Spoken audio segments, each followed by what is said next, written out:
இரவு உணவு சாப்பிட்டுக் கொண்டிருக்கும்போதுதான் மீரா கேட்டாள். கிரண், உங்களுக்கு திங்கட்கிழமை எந்த வேலையும் இல்லையே? என்ன மீரா? சனா தன் அப்பாலை பார்த்து கேட்டாள். அப்பா, கேக்குறது காதுல விழலையா? ஒரே ஒரு பொண்ணோட பிறந்த நாள், அது கூட ஞாபகமில்லாத ஒரு அப்பா. மீரா கிண்டலாக சொன்னாள். ஓ, பிறந்தநாள் விஷயம் எனக்கு ஞாபகம் இருக்குடா செல்லம். கிரண் தன் மகளைப் பார்த்து திரும்பினான். இந்த பிறந்த நாளுக்கு உன்னால மறக்கவே முடியாத ஒரு பரிச இந்த அப்பா வாங்கித் தருவேன், சத்தியமா. அப்பா, போன வருஷம் மாதிரி பட்டுப்பாவாடையும் வெள்ளி கொலுசும் எனக்கு வேண்டாம். அதெல்லாம் ஃப்ரெண்ட்ஸ் முன்னாடி காட்டிக்க முடியாது, சனா சொன்னாள். சாப்பாட்டை வாயில் வைத்ததும் கோபத்தில் தட்டை தள்ளிவிட்டு சனா கத்தினாள். மம்மி, இங்க வா. சமையலறையிலிருந்து தயக்கத்துடன் லக்ஷ்மி அம்மா டைனிங் டேபிளுக்கு அருகே வந்தார். என்ன லக்ஷ்மி அம்மா, இது நான் இத செய்ய சொன்னேனா? அது சப்பாத்தியும் சில்லி சிக்கனும் தானே? இது சிக்கன் குழம்பு. எனக்கு வேண்டாம், நான் சாப்பிட மாட்டேன். சில்லி சிக்கன் இல்லைன்னா என்னம்மா? வறுத்தரைத்த கோழி குழம்பு தானே? நல்லா ருசியா இருக்கு என்று சொல்லிக்கொண்டே கிரண் ஒரு சப்பாத்தியை எடுத்து தன் தட்டில் போட்டான். சப்பாத்தி வேண்டாம்னா சாப்பிடாதே, இடியாப்பமும் வெஜிடபிள் குருமாவும் இருக்கே. எனக்கு எதுவும் வேண்டாம்னு சொன்னேன்ல? அதை கேட்டதும் மீரா தன் பங்குக்கு சொன்னாள். லக்ஷ்மி, பாப்பா கேட்டா மாதிரி செஞ்சிருந்தா என்னவாம்? லக்ஷ்மி அம்மா மிகவும் தாழ்ந்த குரவில் சொன்னார். அந்த குழம்பு எனக்கு செய்ய தெரியாதும்மா. தெரியாதுன்னா நீங்க முன்னாடியே சொல்லிருக்கணும். மம்மி, இந்த லக்ஷ்மி அம்மாவுக்கு ஒண்ணுமே செய்ய தெரியல. இவங்கள வேலையை விட்டு அனுப்பிட்டு நல்லா சமைக்க தெரிஞ்சவங்கள வேலைக்கு வைங்க. நானும் கொஞ்ச நாளா யோசிச்சுட்டு தான் இருக்கேன். இப்போலாம் லக்ஷ்மி அம்மா சமைக்கிறதுல ஒரு ருசியும் இல்ல. நீ டென்ஷன் ஆகாதடா. அம்மா ஆன்லைன்ல ஃபுட் ஆர்டர் பண்றேன். சில்லி சிக்கன் மட்டும் போதுமா இல்ல ஃப்ரைட் ரைஸும் வேணுமா? வேணும் மம்மி. இந்த லக்ஷ்மி அம்மா செஞ்ச சப்பாத்தி எனக்கு வேண்டாம். கோபமாக லக்ஷ்மி அம்மாவை பார்த்துவிட்டு இருவரும் கையை கழுவிக்கொண்டு ஹாலுக்குச் சென்றன. நிரம்பி வழிந்த கண்ணீரை துடைத்துக்கொண்டு லக்ஷ்மி அம்மா கிரணிடம் சொன்னார். கிரண் சார், என்னை இங்கிருந்து அனுப்ப வேண்டான்னு அம்மா கிட்ட கொஞ்சம் சொல்லுங்க சார். இங்கிருந்து போனா இந்த வயசுல எனக்கு யாரு சார் வேலை தருவா? உங்களுக்கு எங்க நிலைமை தெரியுமே சார். லக்ஷ்மி அம்மா, அப்படியெல்லாம் அனுப்ப மாட்டோம். அவ கோபத்துல எதையாவது சொல்வா. பாத்தீங்களா, அம்மாவும் பொண்ணும் பேசி பேசியே சாப்பாட்டு வீணடிச்சிட்டாங்க. கிரண் ஹாலுக்கு வந்தபோது அம்மாவும் மகளும் ஆர்டர் செய்த உணவுக்காக காத்திருந்தனர். கிரனை கண்டதும் சனா தன் கையிலிருந்து டேப்லெட்டை காட்டிச் சொன்னாள். அப்பா, இத பாருங்க, தாத்தா எனக்கு பரிச வாங்கி கொடுத்த டைமண்ட் நெக்லஸ். 13 வயசு பொண்ணுக்கு எதுக்கு டைமண்ட் நெக்லஸ்? அவ வளர்ந்து வர பொண்ணு, அதோட விலைய நினைச்சு பார்க்க கூட முடியாது. நான் நினைக்கல, என்ன விட்டுடுங்க. மீரா குறுக்கிட்டாள். ஓ, அப்புறம் அப்பா ஃபோன் பண்ணாரு. மகளோட பிறந்தநாள் விழாவ சென்னையில ஈசிஆர்ல இருக்கிற ஒரு பெரிய நட்சத்திர கன்வென்ஷன் சென்டர்ல புக் பண்ணிட்டாராம். நாம எதை பத்தியும் கவலைப்பட வேண்டாம். எல்லாத்தையும் ஈவென்ட் மேனேஜ்மெண்ட் கிட்ட ஒப்படைச்சிட்டாராம். அலங்காரம், சாப்பாடு எல்லாம் அவங்க பாத்துப்பாங்க. நாம பணம் கொடுத்தா மட்டும் போதும். அதுவும் அப்பா கொடுத்துருவார். கிரண் சிவித்துக்கொண்டே எழுந்தான். எவ்வளவு தொகை? வெறும் 10 லட்சம்தான். மீராவின் முகத்தை பார்த்து கிரண் சொன்னான்.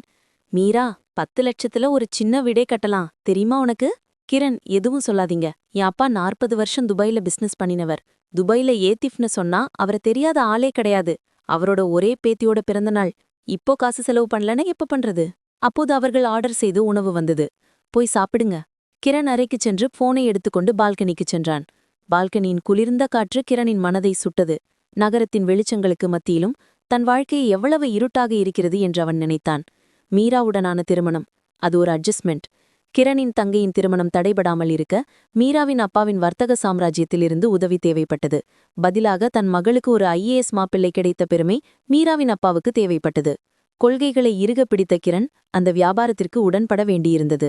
ஆரம்பத்தில் மீராவின் காதல் உண்மையானது என்று கிரண் நம்பினான். ஆனால் பணத்திற்கும் புகழுக்கும் அப்பால் அவளுக்கு ஒரு உலகமில்லை என்பதை உணர அதிக காலம் எடுக்கவில்லை. IAS என்ற பதவி அவளுக்கு ஒரு ஆபரணம் மட்டுமே. அவனது எளிமையான வாழ்க்கை முறையையும் கிராமத்தில் உள்ள அவனுடைய பெற்றோரையும் அவள் தொடர்ந்து கேலி செய்தாள். மகள் பிறந்தபோது அவளாவது மாறுவாள் என்று கிரண் எதிர்பார்த்தான். ஆனால் சனாவை மீரா அவளுடைய சொந்த பிரதியாகவே வளர்த்தாள். கிரண் போனை எடுத்து அம்மாவின் எண்ணுக்கு அழித்தான். அம்மா தூங்கிருப்பாங்களோ, கொஞ்சம் லேட் ஆயிடுச்சே. ஹலோ ஹலோ அம்மா, நான் நினைச்சேன் என் பையன் அம்மாவை மறந்துட்டான்னு. அம்மா குரல்ல கேட்காம நான் எப்போவாத தூங்கியிருக்கேனா? உன் குரல் ஏன் ஒரு மாதிரி இருக்கு? ஒன்னும் இல்லம்மா, எனக்கு தெரியும்டா உன் கஷ்டம். மீரா மாதிரி ஒரு பொண்ண நீ ஆசைப்படலன்னு, உன் அக்காவுக்காக உன் வாழ்க்கைய என்று சொல்லி அம்மா அழத் தொடங்கினார். அப்படியெல்லாம் இல்லம்மா, கொஞ்சம் பெருமையும் கொஞ்சம் அவசரமும் இருக்கு, அவ்வளவுதான். அவ பாவம்.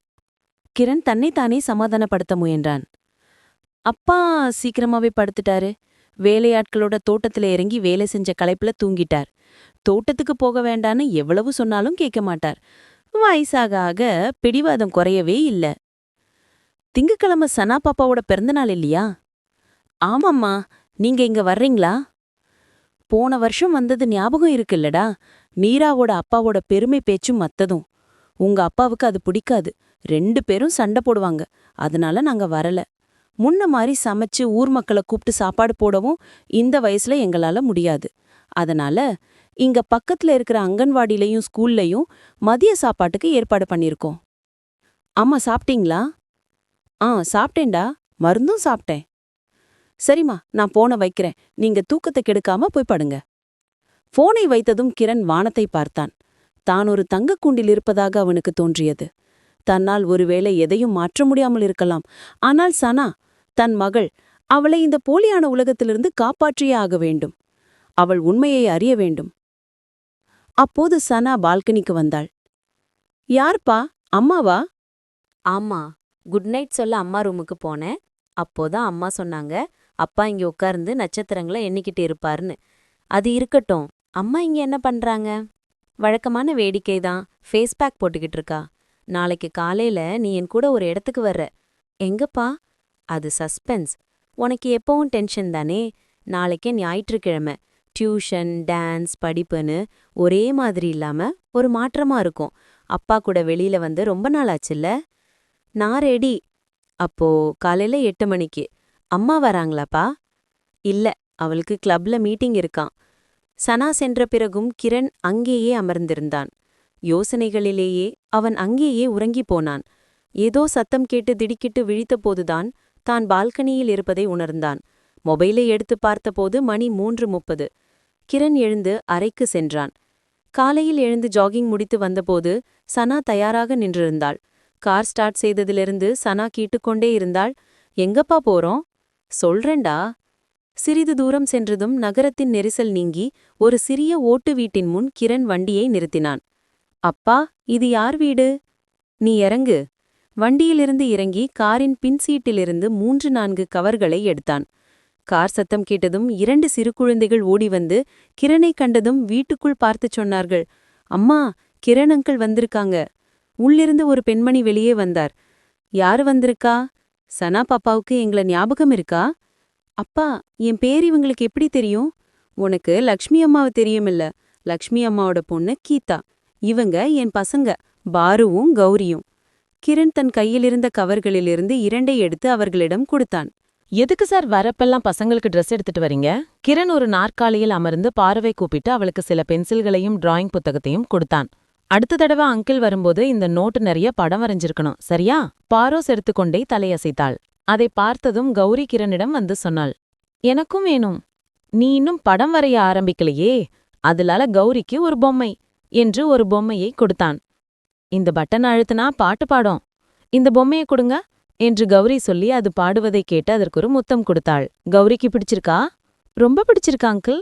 அவள் நாற்காலியில் ஏறி கிரணின் கன்னத்தில் ஒரு முத்தம் கொடுத்தாள். அந்த பொம்மையை நெஞ்சோடு அணைத்துக்கொண்டு அறைக்குள் ஓடினாள். அவள் பின்னால் கிரணும் சென்றான். உள்ளே ஒரு அறையில் உடல்நிலை சரியில்லாத ஒருவர் படுத்திருந்தார். கீதா வந்து அவரை பிடித்து உட்கார வைத்து சொன்னால், இப்ப கொஞ்சம் பரவாயில்ல சார். இது உங்க பொண்ணுதானே? பேரென்ன? நான் மறந்துட்டேன். என் பேரு சனா. எந்த கிளாஸ் படிக்கிறமா? 8ஆம் வகுப்பு. மருந்து மற்றும் தைலத்தின் வாசம் அடித்ததும் சனா கைக்குட்டையால் முகப்பை மூடிக்கொண்டாள். அதை பார்த்த படுத்திருந்த தாத்தா பாருவை கூப்பிட்டு சொன்னார், இந்த அக்காவை உன் ரூம்க்கு கூட்டிட்டு போய் நீ வரைஞ்ச படத்தையெல்லாம் காட்டு. பாரு சனாவின் கையை பிடித்து அவளுடைய அறைக்கு அழைத்து சென்றாள். அக்கா, இங்கே உட்காருங்க என்று ஒரு நோட்டு புத்தகத்தை எடுத்து நீட்டினாள். நான் வரைஞ்ச படங்கள். சனா ஒவ்வொரு பக்கமாக புரட்டி பார்த்தாள். எல்லாமே நல்லா இருக்கே. பாரு எத்தனாவது படிக்கிற? 4ஆவது. இதோ பாருங்க அக்கா, இது எனக்கு கிடைச்ச கோப்பை. இந்த மெடலும் கிடைச்சது. இது ஹெட்மாஸ்டர் என் கழுத்துல போட்டு விட்டார். இதெல்லாம் எனக்கு ஓவிய போட்டிக்கு பரிசு கிடைச்சது என்று 2-3 சிறிய கோப்பைகளை காட்டினாள். பாரு மெதுவாக சனாவின் அருகில் வந்து உரசி நின்றாள். அவள் மேசையை திறந்து ஒரு சிறிய பாத்திரத்திலிருந்து சீரக மிட்டாயை எடுத்து, அக்காவுக்கு பிடிக்குமா என்று சனாவிடம் நீட்டினாள். எனக்கு வேண்டா, நீ சாப்பிடு. சிறிது நேரத்தில் அவர்கள் மூவரும் நண்பர்களாகிவிட்டனர். கிரண் அறைக்குள் வந்து பார்த்தபோது மூவரும் நன்றாக பழகியிருந்தனர். கௌரி ஷனாவின் மடியில் ஏறி அமர்ந்திருந்தாள். அப்போது கீதா ஒரு தட்டில் இலையடையும் மற்றொரு தட்டில் பக்கோடாவும் கொண்டு வந்தார். சனா பாப்பா முதல் தடவையா வந்திருக்கா. உனக்கு பிடிக்குமோ என்னவோ, சாப்பிடுமா? கிரண் அதிலிருந்து ஒரு இலையடையை எடுத்துச் சாப்பிட்டு கொண்டே சொன்னான். நல்ல ருசியா இருக்கு, நீயும் சாப்பிடு. எனக்கு வேண்டாம்பா. சாப்பிடு அக்கா, நல்ல இனிப்பா இருக்கும். நான் காலையில 2 சாப்பிட்டேன், பாரு சொன்னாள். அதைக் கேட்டு கௌரியும் நானும் காலையில சாப்பிட்டேன் என்றாள். விருப்பமில்லாமல் சனா ஒரு துண்டை எடுத்து வாயில் வைத்தாள். நல்ல ருசி. எங்க பாட்டி செஞ்சா இதைவிட ருசியா இருக்கும். பாட்டிக்கு உண்ணியப்பம், அதிரசம், கொழுக்கட்டையெல்லாம் செய்யத் தெரியும், பாரு சொன்னாள். அப்போதுதான் சனாவுக்கு அன்று இரவு லக்ஷ்மி அம்மாவை திட்டியது நினைவுக்கு வந்தது. அவளுக்கு மிகவும் வருத்தமாக இருந்தது. உள்ளுக்குள் ஒரு வலி. அங்கிருந்து விடைபெற்று புறப்படும்போது, அடுத்த தடவை அங்கிள் வரும்போது அக்காவும் கூட வரணும் என்று இருவரும் சொன்னார்கள். கார் ஸ்டார்ட் செய்யும்போது சனா சொன்னாள், அந்த குழந்தைங்க எவ்ளோ கியூட்டா இருக்காங்கல்லப்பா. அவங்க அப்பா என்ன வேலை செய்றாரு? கிரணின் முகம் வாடியது. அவங்க அப்பா ஒரு விபத்துல இறந்துட்டார். ஐயோ பாவம். நம்ம வீட்ல இருந்து லக்ஷ்மி அம்மாவுக்கு கிடைக்கிற சம்பளத்துல தான் அந்த குடும்பம் ஓடுது. நீ வயித்துல குழந்தையா இருக்கும்போது தான் லக்ஷ்மி அம்மா நம்ம வீட்டுக்கு வேலைக்கு வந்தாங்க. உன்னை பெட்டது மட்டும்தான் உன் அம்மா, ஆனா உன்னை வளைத்தது லக்ஷ்மி அம்மா தான். சனா எதுவும் பேசவில்லை. அவள் பார்வை வெளியே இருந்தது. சாரிப்பா, அவள் மெதுவாக சொன்னாள். அப்பா, நாம இனி எங்க போறோம்? உனக்கு இன்னொரு சர்ப்ரைஸ் இருக்கு. கிரண் காரை நகரத்தின் நெரிசலான ஒரு சேரிப் பகுதிக்கு திருப்பினான். அசுத்தமான வழிகளினூடே கார் முன்னால் சென்றபோது சனா ஆச்சரியப்பட்டாள். அப்பா, இங்க எதுக்கு? இங்க அரசாங்கம் ஒரு புது சமுதாய சமையலறையும் குழந்தைகளுக்கு படிக்க ஒரு ஹாலும் கட்டுது. அதோட மேற்பார்வை எனக்குத்தான். கார் நின்றதும் மக்கள் ஓடி வந்தனர். சார் வந்துட்டீங்களா? டீ எடுக்கட்டுமா சார்? அங்குள்ள அசுத்தமான சூழ்நிலையிலும் அந்த மக்களின் கண்களில் கிரண் மீதான அன்பையும் மரியாதையையும் சனா நேரடியாக பார்த்தாள். அழுக்கான ஆடை அணிந்த ஒரு தாய் கிரணின் கையை பிடித்து தங்கள் கஷ்டங்களை சொன்னாள். கிரண் எல்லாம் பொறுமையாக கேட்டான். அவர்களுக்கு தேவையான ஆலோசனைகளை கொடுத்தான். அப்பானா இவங்களுக்கெல்லாம் பெரிய விஷயம் போல. நாம அவங்களுக்கு உதவி செஞ்சா அவங்க நம்மள நேசிப்பாங்கம்மா. தாத்தா பணம் கொடுத்து வாங்குற மரியாதை மாதிரி இல்ல இது. இது அவங்க மனசுல இருந்து வர்றது. பணத்தை விட இதுக்கு மதிப்பு அதிகம். சனா முதல் முறையாக தன் தந்தையின் பதவியின் உண்மையான மதிப்பை உணர்ந்தாள். பேசிக்கொண்டே சென்னை நகருக்குள் வந்தது தெரியவே இல்லை. ஒரு பெரிய ஜவுளிக்கடை முன்பு கிரண் காரை நிறுத்தினான். இங்கெதுக்கு நிறுத்தினீங்க? மொபைலை எடுத்து அப்பா யாரையோ அழைத்தார். அப்போது ஒரு தள்ளுவண்டி நிறைய ஆடைகளுடன் ஜவுளிக்கடையின் ஊழியர் ஒருவர் வந்தார். அப்பாவின் கையில் பில் கொடுத்தார். லிஸ்டில கொடுத்ததெல்லாம் இருக்கா? இருக்கு சார், தேங்க்யூ. Welcome sir. இது எதுக்குப்பா இவ்ளோ ட்ரெஸ்ஸு? அதெல்லாம் இருக்கு. சனாவின் மனதில் அப்போதும் பாருவும் கௌரியும் தான் இருந்தனர். எனக்கும் அவங்கள மாதிரி தங்கச்சிங்க இருந்திருந்தா எவ்ளோ நல்லா இருந்திருக்கும்லப்பா. அம்மா, தங்கச்சி ஆகணும்ல ஒரே அம்மா வயித்துல பொறக்கணும்னு இல்ல. சிறிது தூரம் சென்றபோது ஒரு அனாதை இல்லத்தை கண்டனர். பெயிண்ட் எல்லாம் போன ஒரு பழைய கட்டிடம். அதன் முற்றத்தில் நிறைய பூட்கள். அதனிடையே நிறைய குழந்தைகள் விளையாடிக் கொண்டிருந்தனர். கார் சத்தம் கேட்டதும் குழந்தைகள் எல்லோரும் காரை நோக்கி ஓடி வந்தனர். நாங்கள் இறங்கியதும் கூட்டத்தில் இருந்த மிகச் சிறிய குழந்தை வந்து அப்பாவின் கையை பிடித்தது. குட்டப்பா, கையில இருக்கிற பிளாஸ்டரை அழிக்காம விளையாட போகக்கூடாதுன்னு சொல்லியிருக்கேனே. எனக்கு வலியே இல்ல டாக்டர் அங்கிள், பயமா இருக்குன்னு சும்மா கட்டி வச்சிருக்காங்க. ஓ அப்படியா? தன் அப்பா அங்குள்ள குழந்தைகளோடு பேசுவதை பார்த்தபோது சனாவுக்கு ஆச்சரியமாக இருந்தது. நானும் அம்மாவும் இதெல்லாம் தெரிஞ்சுக்கவே இல்லையே. அப்பா காரின் டிக்கியை திறந்து பொருட்களை எடுத்தபோது பெரிய குழந்தைகள் அப்பாவுக்கு உதவினார்கள். குழந்தைகளின் சத்தம் கேட்டு அங்குள்ள உதவியாளர் ராமேட்டன் வந்தார். வந்துட்டீங்களா பசங்களா? அப்போது அங்குள்ள பொறுப்பாளர் வெளியே வந்தார். அவர் அப்பாவிடம் சொன்னார். எதுக்கு சார் இதெல்லாம்? போன பண்டிகைக்கே எல்லோருக்கும் புது ட்ரெஸ் எடுத்து கொடுத்தோமே, பிறகு இப்போ எதுக்கு? இருக்கட்டும் சார், இதெல்லாம் ஒரு சந்தோஷந்தானே. ஓ சார், இது என் பொண்ணு சனா. கண்ணாடி வழியாக சனாவை பார்த்து கொண்டே அந்த பொறுப்பாளர் சொன்னார். கடவுள் உங்க குடும்பத்தை நல்லா வச்சிருக்கணும். ராமேட்டா, குழந்தைகளை இங்க கூப்பிடு. பிறந்த நாள் பொண்ணு அவ கையாலேயே எல்லாருக்கும் ட்ரெஸ் கொடுக்கட்டும். சனா ஒவ்வொருவருக்கும் ட்ரெஸ்ஸை கையில் கொடுத்தாள். அவள் ஒவ்வொருவரையும் கவனித்தாள். புதிய ட்ரெஸ் கையில் கிடைத்ததும் எல்லோர் முகத்திலும் அவ்வளவு சந்தோஷம். எல்லோரும் வரிசையாக தங்கள் அறைக்கு சென்றனர். அறை என்று சொல்ல முடியாது, ஒரு சிறிய ஹால். அதில் பெஞ்சை விட பெரிய சிறிய கட்டில்கள். அதில் ஒரு தலையணையும் ஒரு போர்வையும். அதையெல்லாம் கண்டு சனாவுக்கு ஆச்சரியமாக இருந்தது. தங்களுக்கு கிடைத்த ட்ரெஸ்ஸை ஒவ்வொருவரும் கட்டிலின் மேல் வைத்தனர். ஒவ்வொருவராக வந்து சனாவுக்கு பரிசு கொடுக்க ஆரம்பித்தனர். சிலர் தாங்களாகவே செய்த பிறந்தநாள் அட்டைகளை கொடுத்தனர். மொற்ற சிலர் வண்ண காகிதத்தில் பூக்கள் செய்திருந்தனர். சிலர் தாங்கள் வரைந்த படங்களை பரிசளித்தனர். அவர்களின் அன்பை கண்டபோது சனாவின் கண்கள் கலங்கின. அதைக் கண்ட கிரண் சனாவை அணைத்துக் கொண்டான். அந்த நேரத்தில் ராமேட்டன் வந்து சொன்னார், இன்னைக்கு கிரண் சார் சார்பா எல்லாருக்கும் பிரியாணி, எல்லாரையும் ஹாலுக்கு வர சொல்லிட்டாங்க. உணவு பரிமாறுபவர்களுடன் அப்பாவும் சேர்ந்து கொண்டார். உணவு பரிமாறிய பிறகும் ஏன் யாரும் சாப்பிடவில்லை என்று யோசித்தபோது எல்லோரும் உணவுக்கு முன் எழுந்து நின்றனர். இந்த உணவை எங்களுக்கு கொடுத்த கிரண் அங்குளுக்கும் இந்த அக்காவுக்கும் இறைவனிடம் பிரார்த்தனை செய்த பிறகு அவர்கள் சாப்பிடத் தொடங்க ஆரம்பித்ததையும் சனா பார்த்தாள். இதையெல்லாம் சனா சினிமாவில் மட்டுமே பார்த்திருக்கிறாள். முதல் முறையாக பகிர்ந்து கொள்வதன் மகிழ்ச்சி என்னவென்று அவள் அறிந்தாள். குழந்தைகள் எல்லோரும் சாப்பிட்டு முடிந்ததும் கிரணும் சனாவும் அங்குள்ள பொறுப்பாளர்களுடன் சாப்பிட்டனர். அங்கிருந்து இறங்கும்போது சனாவுக்கு தன் அப்பாவை பற்றி பெரிய அபிமானம் தோன்றியது. ஐஏஎஸ் அதிகாரியான என் அப்பாவை பற்றி நண்பர்கள் முன்னால் எப்போதும் பெருமையாக சொல்வேன். ஆனால் இப்போது என் அப்பா அதைவிட உயரத்தில் இருப்பதாக அவளுக்கு தோன்றியது. காருக்குள் ஏறியதும் சனா சொன்னாள், அப்பா, என் அப்பாவுக்கு மட்டும்தான் இதெல்லாம் முடியும். உனக்கு சும்மா தோணுதுமா? சிறிது தூரம் சென்றதும் ஒரு கோயில் அருகே காரை நிறுத்தி சனாவிடம் சொன்னான், அந்த வயசான பாட்டிய பாரு, அவங்க சாப்பாடு குடுக்கறத பாரு. தினமும் காலையில கோயில் முன்னாடி உட்கார்ந்து பூ வியாபாரம் பண்ணுவாங்க. மதியானதும் கிடைச்ச காசுல சாப்பாட்டு பொட்டலம் வாங்கி இவங்களுக்கு கொடுப்பாங்க. அங்க உட்கார்ந்திருக்கிறவங்கள பார்வை இல்லாதவங்களும் கை கால் இல்லாதவங்களும் இருக்காங்க. உன் பாட்டி வயசு இருக்கும் அவங்களுக்கு.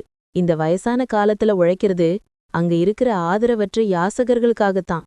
கிரண் சற்று நிறுத்தி தூரத்தை பார்த்து சொன்னான், அந்த அம்மா முன்னாடி நான் ஒண்ணுமே இல்ல சனா. அதோ அந்த பெரியவரை பாரு, அவருக்கு கிடைச்ச சாப்பாட்டுல இருந்து ஒரு பங்க அங்க படுத்திருக்கிற நாய்க்கு குடுக்கறாரு. நாம தினமும் வீணாக்கி குப்பையில போடுற சாப்பாடே போதும் 2-3 பேரோட வயிறு நிறைய. சனா அமைதியாக எல்லாவற்றையும் கேட்டுக்கொண்டிருந்தாள். அப்பாவோட சின்ன வயசுல தாத்தா எங்க 3 பேரோட பிறந்த நாளுக்கும் ஊர்ல இருக்கிற ஏழைங்களுக்கெல்லாம் ஒரு நேரத்து உணவு எங்க வீட்ல இருந்தே செஞ்சு கொடுப்பார். உனக்கு ஞாபகம் இருக்கா, உன்னோட போன பிறந்த நாளுக்கு எவ்வளவு பேருக்கான சாப்பாடு குழி தோண்டி புதைக்கப்பட்டதுன்னு?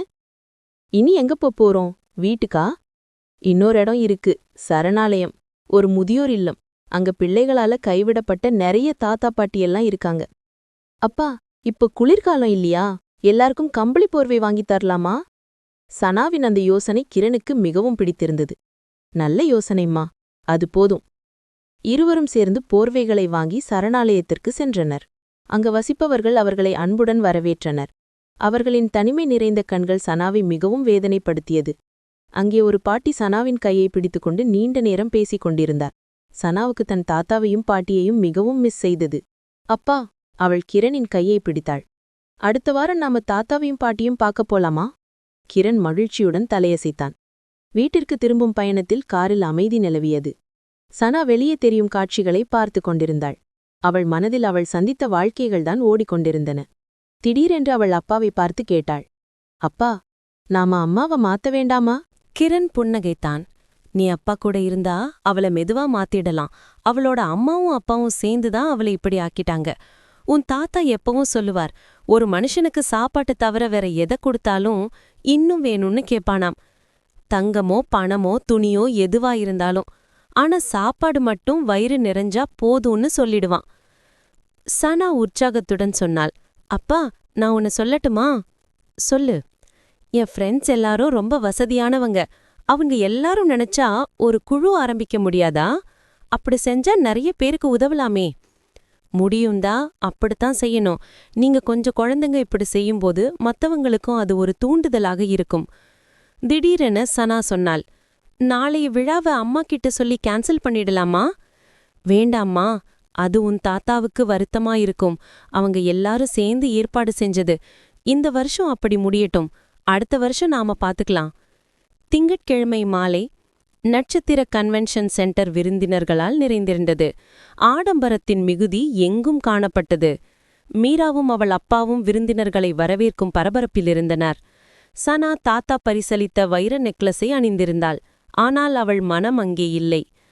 அவளுடைய தோழிகள் புதிய ஃபேஷன்களைப் பற்றியும் விடுமுறை திட்டங்களைப் பற்றியும் பேசியபோது சனா அவர்களிடம் பாருவையும் கௌரியையும் பற்றி சொன்னாள். அனாதை இல்லத்து குட்டப்பாவை பற்றி சொன்னாள். ஹேய் சானா, உனக்கு என்ன பைத்தியமா? பிறந்த நாளுக்கு உங்க அப்பா உன்னை சேரியிலையும் அனாதை இல்லத்திலையுமா கூட்டிட்டு போனாரு? ஒரு தோழி கேலி செய்தாள். ஆமா, ஆனா அதுதான் என்னோட சிறந்த பிறந்த நாள், சனா உறுதியான குரலில் சொன்னாள். மீரா சனாவை மேடைக்கு அழைத்தாள். எல்லோருக்கும் நன்றி சொல்ல என் மகள் சனாவை அழைக்கிறேன். சனா மைக்கை வாங்கினாள். அவள் ஒரு நிமிடம் தன் அப்பாவை பார்த்தாள். கிரண் அவளுக்கு தைரியம் கொடுப்பது போல புன்னகைத்தான். தேங்க்யூ, எல்லோருக்கும் நன்றி. தாத்தா, இந்த பெரிய பார்ட்டிக்கும் இந்த வைர நெக்லஸுக்கும் நன்றி. ஆனால் அவள் சற்று நிறுத்தினாள். ஹாலில் முழு அமைதி. என் உண்மையான பிறந்த நாள் நேத்துதான். லக்ஷ்மி அம்மாவோட வீட்ல. அங்க இருந்த 2 சின்ன குழந்தைங்களோட. அப்புறம் அப்பா என்னை கூட்டிட்டு போன அனாதை இல்லத்து குழந்தைங்களோட. அவங்க எனக்கு தந்த கையால வரைஞ்சு செஞ்ச கார்டுகள் தான் எனக்கு கிடைச்ச மிகப்பெரிய பரிசு. சபையில் ஊசி விழுந்தால் கேட்கும் நிசப்தம். மீராவின் மற்றும் தாத்தாவின் முகம் கோபத்தாலும் அவமானத்தாலும் சிவந்தது. கிரணின் கண்கள் பெருமையால் நிறைந்தன. பார்ட்டிக்குப் பிறகு காரில் திரும்பும்போது மீரா எதுவும் பேசவில்லை. வீட்டிற்கு வந்ததும் அவள் வெடித்தாள். நீ என்னை எல்லார் முன்னாடியும் அவமானப்படுத்திட்ட கிரண். இது நீங்க வேணும்னே செஞ்சது. என் அப்பா முன்னாடி என்ன தாழ்வா காட்ட. சனா முதல் முறையாக அம்மாவின் முகத்தை பார்த்து உறுதியான குரலில் சொன்னாள். எனக்கு அவமானமா இல்ல மம்மி. நான் பார்த்ததுதான் சரி. அந்த 10 லட்சம் ரூபாய் இருந்திருந்தா அந்த அனாதை இல்லத்து குழந்தைகள் 1 வருஷம் சந்தோஷமா வாழ்ந்திருப்பாங்க. மீரா பதில் சொல்ல முடியாமல் திகைத்து நின்றாள். அடுத்த நாள் காலை சனா சமையலறைக்குச் சென்றாள். லக்ஷ்மி அம்மா டீ போட்டுக் கொண்டிருந்தார். லக்ஷ்மி அம்மா? அவர் திரும்பி பார்த்தார். அன்னைக்கு ராத்திரி நான் கோபமா பேசினதுக்கு சாரி. லக்ஷ்மி அம்மாவின் கண்கள் நிறைந்தன. அவர் சனாவின் தலையில் மெதுவாக தடவினார். எம் மகளுக்கு நல்லது வரட்டும். ஒரு விடுமுறை நாள். பெயிண்ட் அடித்து சுத்தமாக்கப்பட்ட அந்த அனாதை இல்லத்தின் முற்றத்தில் வழக்கப்பை விட சந்தோஷம் அலைவீசியது. சனாவும் அவளுடைய பள்ளி நண்பர்களும் சேர்ந்து உருவாக்கிய அன்புக்கூடு என்ற அறக்கட்டளையின் உறுப்பினர்கள் குழந்தைகளுக்கு வகுப்பெடுத்துக் கொண்டிருந்தனர். சனாவின் அருகில் பாருவும் கௌரியும் அமர்ந்து படம் வரைந்து கொண்டிருந்தனர். கிரண் தூரத்தில் ஒரு மரத்தடியில் நின்று இதையெல்லாம் புன்னகையுடன் பார்த்து கொண்டிருந்தான். அப்போது ஒரு கார் அங்கே வந்து நின்றது. அதிலிருந்து மீரா இறங்கினாள். அவள் கையில் ஒரு பெரிய கேக் பாக்ஸ் இருந்தது. அவள் கேட் அருகே தயங்கி நின்றாள். உள்ளே வர அவளுக்கு தயக்கமாக இருப்பது போல தெரிந்தது. கிரண் அவள் அருகே சென்றான். வா மீரா. கிரனை மீரா பார்த்து புன்னகைத்தாள். பிறகு அந்த கேட்டை கடந்து தன் மகளை நோக்கி அந்த குழந்தைகளின் மகிழ்ச்சியை நோக்கி நடந்து சென்றாள். அது ஒரு புதிய தொடக்கமாக இருந்தது.